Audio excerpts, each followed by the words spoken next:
Hello, in this video, I am going to show you how to add the SlideRule Analytics Google Tag Manager tracking code to your custom pixels. So this is going to be useful if you are using Shopify's new one-page checkout, or if you have just been upgraded to checkout extensibilities on a Shopify Plus plan, and you've lost your order status page. So when you upgrade, you have the option to keep your order status page for now. It is going away in 2025, August of 2025. There will be no more order status page.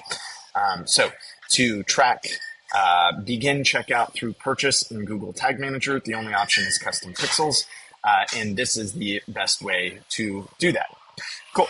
So we have our documentation here and the steps are listed, but the main thing is we need to load to add this code to our custom pixels. We need to create a custom pixels for this. Okay, so what we're going to do is go to our Shopify admin here, and you're going to go to settings, and you're going to go to custom events, like so, and you're going to create a custom pixel. So you go up here and go add custom pixel.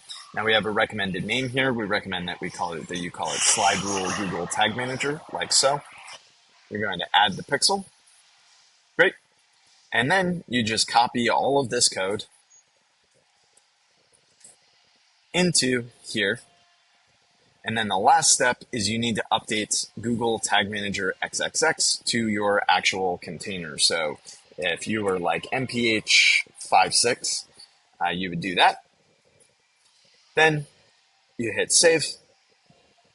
Okay, now I've created this pixel, but I have not connected it yet. So you can see here that it says SlideRule Google Tag Manager is disconnected, right?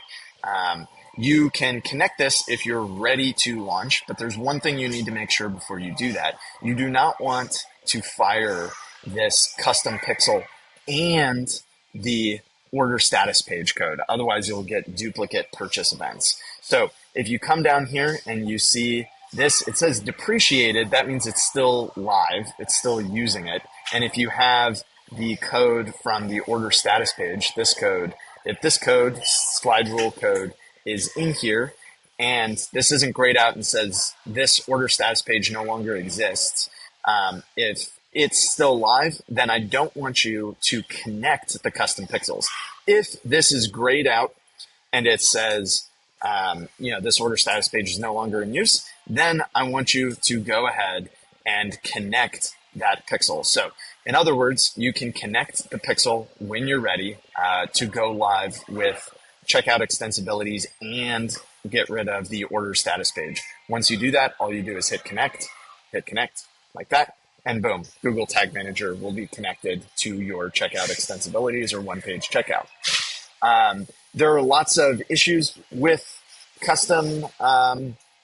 with Google Tag Manager in custom pixels. The reason why we don't use an app like we do for Google Analytics 4, you see our Google Analytics 4 integration has an app integration with app pixels.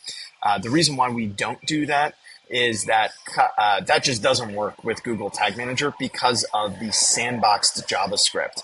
The custom pixels have a different sandboxed JavaScript than the app pixels. They're a lax sandbox, it's called. Right? That lax sandbox still has restrictions and significant limitations when it comes to Google Tag Manager. You can check out our YouTube video on that.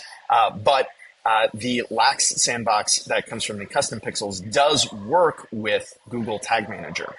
You probably don't need to change anything about your Google Tag Manager integration if you've been using SlideRule for Google Tag Manager. You can probably just install this pixel just as I did, and everything will work just fine. Just know that in particular, preview mode in Google Tag Manager will no longer work. So it's not that Google Tag Manager isn't working, it's that preview mode doesn't work anymore. So just watch out for that. You can watch our YouTube video on how to debug custom pixels that we'll link to in the show notes. If you have any questions, feel free to reach out. If you're interested in using SlideRule Analytics, check out the link below for our Google Tag Manager app. And thanks for watching.